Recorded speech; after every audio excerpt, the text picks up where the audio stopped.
ഒരു കുടങ്കല്ലി മുളകും കൂടി അങ്ങോട്ട് നല്ല വൃത്തി കുഴച്ചിട്ട് കൈ നിറയെ എടുക്കണം. ഇതെങ്ങനെ എടുത്തിട്ട് അപ്പോൾ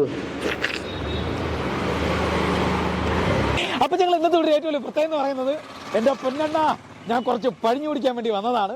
ഒന്നാമതേ ഇപ്പം ഞങ്ങൾ എല്ലായിടത്തും ഭയങ്കര ചൂടാണ്. അപ്പം ഈ പഴിഞ്ഞു കിട്ടുന്ന സ്ഥലം എവിടെയാണ് എന്താണെന്നൊക്കെ ഞാൻ ആ കടയിൽ പോയി പഴിഞ്ഞു കുടിച്ചിട്ട് പറഞ്ഞുതരാം. നേരെ പോവാ ആ കടയിലോട്ട്. വരും ഞങ്ങളെല്ലാവരും വരും. ഞങ്ങളെ ഇതാ ഒരു വലിയ അണ്ടാവിലാണ് ഇതാ പഴിഞ്ഞു കിടക്കണത്. ചേച്ചി ഇതിൻ്റെ അകത്ത് എന്താ കിട്ടിയിട്ടുണ്ടോന്ന് ചേച്ചി പറയാ ചേച്ചി? ഉടങ്ങല്ലി മുളക്, സവാള, വേറെ ഒന്നുമില്ല. ഇത്ര തന്നെ. കഞ്ഞി മതിയാകുമ്പോൾ പറയാം. ആ മതി, കുറച്ച് വെള്ളം കൂടി വിളിച്ചാൽ. വെള്ളം വേണം, മുളക് വേണ്ട. മുളക് വേണം. ഉടങ്കല്ലി മുളക് പുറത്തിരിക്കണം, അതിന്റെ പുറത്ത്. അങ്ങനെ തന്നെ ഇവിടുത്തെ പഴങ്കഞ്ഞിയുടെ ഏറ്റവും ഒരു പ്രത്യേകം എന്ന് പറഞ്ഞാൽ ഇവിടുത്തെ മരിച്ചിനെയാണ് അവച്ചത്.